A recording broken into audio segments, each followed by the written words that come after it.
Christianity has two active ingredients, Pastor Jerry. Two. The present Nigerian church is running with one. That's what has made it bankrupt. Those two active ingredients is revealed in John 1:17. He said the law came by Moses. But what did Jesus bring? Everyone say grace and truth.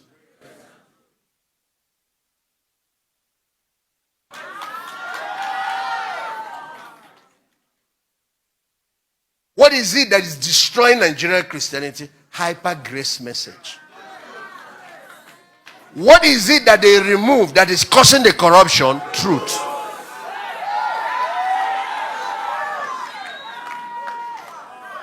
I see a lot of mothers here. If you know the ingredients for making a egusi soup, and you know them, egusi, what else can be added? Palm oil. What else can be added? Salt. What else can be added? Crayfish. What else can be added? Pepper. What else can be added? If you know all the ingredients and you are sure you get them right, then you know how to mix them correctly. That this one comes first. At this temperature, after it has cooked for this minutes, you add this. You can produce ogusi here in Umuahia. They send you to Lagos, you produce the same thing. They send you to America, you will produce it. They send you to London, you will produce it. They send you to Abuja, you will produce it. It is not when you change environment, it's not environment that's the problem. The problem is that we don't know what the recipe is anymore. There are two ingredients. I studied industrial chemistry. Our name, according to Jesus, is light. The other name is salt. So I take salt.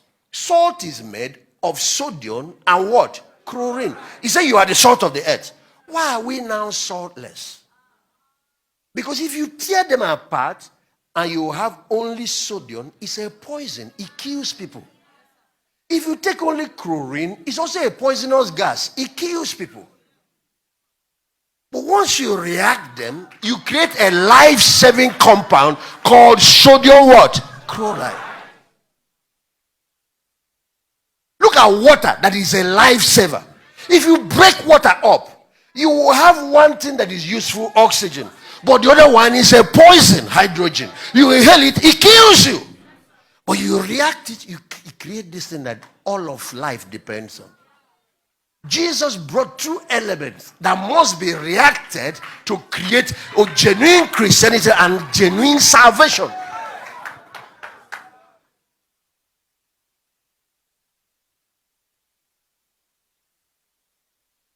If you run with that grace, then the first person you destroy is you. And the other people are the people you are giving that medicine.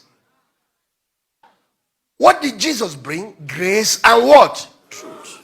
What is grace? Grace is a person. It's the person of Jesus and the work he did for us on the cross. It's about his finished work. There are benefits that came to us as a result of that. So this is the person of Jesus. What is truth? It's about the teachings of Christ. Christianity then is the person of Christ and the teachings of Christ. Combine. You don't go finish work, what he did on the cross. You throw away the teachings he did. Watch. This is principle, the person. These are principles, his teachings. How do I respond to Jesus and his finished work? Grace by faith. What do you do with Jesus? You believe in him and accept him into you. What do you do with the work he did on Calvary? It's faith on that. Then you start receiving it. If I want to do healing services and I open up what grace has provided for healing, cripples will be getting up here. All kinds of things will be happening. But after the man is healed, what next? Healed to become an armed robber? Healed to become a prostitute? Jesus now have another set of things that will govern how that man lives his life. You see, why I respond to grace by faith, how do I respond to his teachings? Everyone say obedience. Everyone say that word again. Everyone say that word again. What is missing in Nigerian Christianity? We have destroyed obedience. We think obedience is legalism.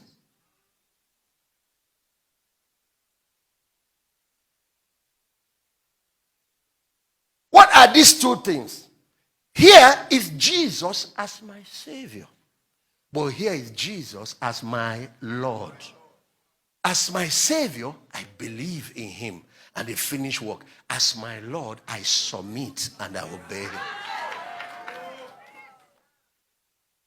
That's what the early church did. That is the difference between their Christianity and this modern bankrupt Christianity. That's why if somebody then is saved, he's saved. You see the difference. It's not saved. Next thing is behind you, is toasting the first lady. Pastors are doing it now.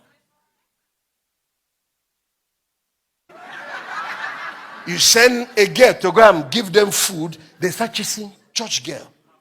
And then when church girl finish swimming with her pastor, she now thinks, okay, if man of God can do this, what is now wrong with my boss? What is wrong with my neighbor's wife? After all, he's also married. What is now wrong with all this? Then they start. Because what you have is professing Christianity. That's what here does. Faith, faith, faith. Talk, talk, talk. When you add this, then you have practicing Christianity. And Matthew 7:21 said, not all who said to me, Lord, Lord, shall enter the kingdom of heaven, but they that do, but they that do, but they that do, the day that do what? The will of my Father which is in heaven. A pastor in Lagos, this grace thing has cracked his senses. He said to me, that's not talking to believers. Talking to Old Testament people. So I asked him, so it is the Jews that call Jesus Lord, Lord. Do they even believe he is Messiah? I asked him, is it the Jews that call Jesus Lord? He said no. I said, so is it the Muslims that call Jesus Lord, Lord? He said no. I said, is it the Hindus that call Jesus Lord, Lord? He said no.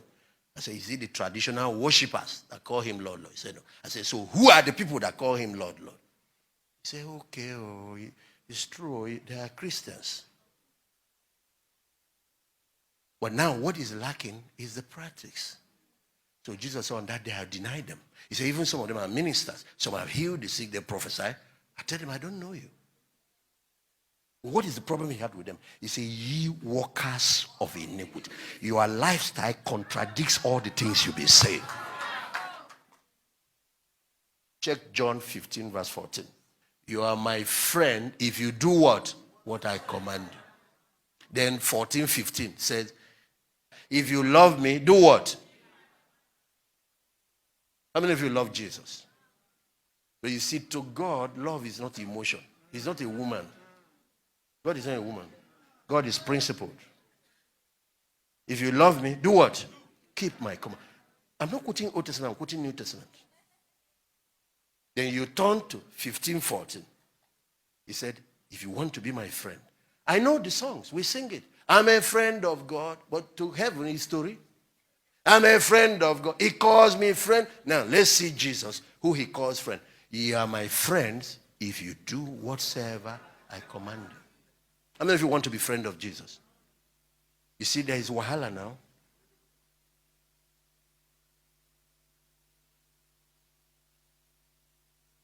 Try that John 14, verse 21. 21.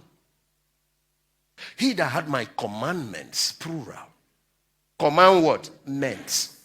And keepeth them, he is the one that loves me. He that loveth me shall be loved of my Father, and I will love him, and I will manifest myself. Obedience is not against faith. Neither is faith against obedience. But it is with obedience that faith is perfected. For faith without works is what? Dead. Look at it. Look at it. Verse 23, the same place. Jesus answered and said to him, if a man loves me, he will keep my words.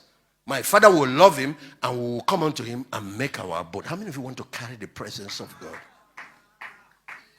If it's only just this promise, I will be living in obedience. But obedience has over 112 promises attached to it.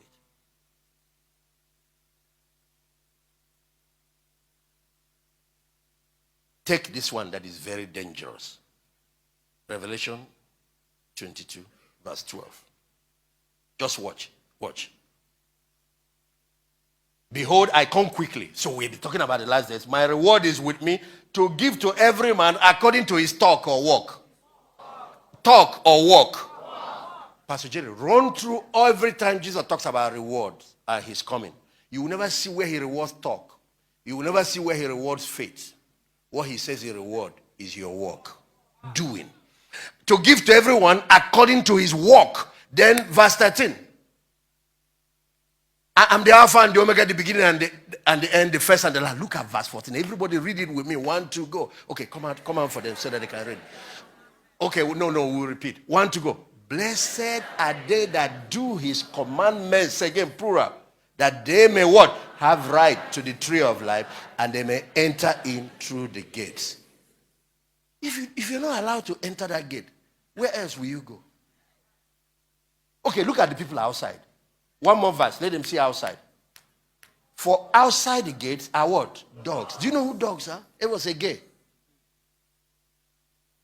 Number 2, sorcerers, warmongers, murderers, idolaters, and whosoever loveth and make it a lie. Of course, you go to 21 verse 8, you see the full list. Why will you be practicing those things that will make sure that you won't enter and still think you will enter? Is that not deception? You say anyone that hears the word and doesn't do it deceives himself. Because somebody is preaching hyper grace and confusing you. I have a book, The Transforming Power of Grace. So I understand grace. But you have to balance it with truth. I leave you with this. 1 John 2, verse 3. You know, just before the book of Revelation. Verse 3. Hereby we know. This assurance of salvation. I thought the only way, we have foundation school and we have the assurance of salvation as one of the courses and all the things we teach. We teach new creation realities. But listen to what John is writing. Hereby we know that we know him if we do what? Keep his commandments. Notice that they're always plural. That's how you know that you know him. Verse 5. Whosoever keepeth his word, in him verily is the love of God perfected. Hereby know we that we are in him. He repeats it second time. Now watch the bomb. Verse 6. He that said that he abides in him. No, we jumped a verse. 3, 4, 5. There's one we jump. Go back to verse 3. It's verse 4 that we jump. That's the verse I want you to know. Watch verse 4. Read with me. 1 to go. He that said, I know him, and keepeth not his commandment, is what? A liar. And the truth is not in. What is missing is not grace, is not in him. What is missing? What is missing in these Christians that confess, speak in tongues, but their practice shows bankrupt Christian? What is missing? We have bankrupt Christianity in Nigeria now. And the pastors are digging people further down into hell. Anyone that says, I know him, I abide in him, and doesn't keep his word, is a liar. He deceives himself. And then verse 6 now concludes. Anybody that abides in him ought to walk like he walked. Jesus died as our Savior, but he lived as our model. He died as our Savior, but he lived as our example. So anybody that says, I believe in him, I abide in him, must order your life and live like he lived. Must follow in his examples. Must follow in his footsteps. Scripture said, looking unto Jesus, the author and the finisher of your faith. And when you keep looking at the benchmark, the standard, then when people go off, you can tell. It doesn't matter whether there are pastors or not. For example, it can even be me. You can tell. It's time to pray for man of God. He has gone off because You won't see this in the life of Jesus, neither will you see it in the life of his apostles. He said, I will rebuild that tabernacle as it was in the days of old. Bow down your head.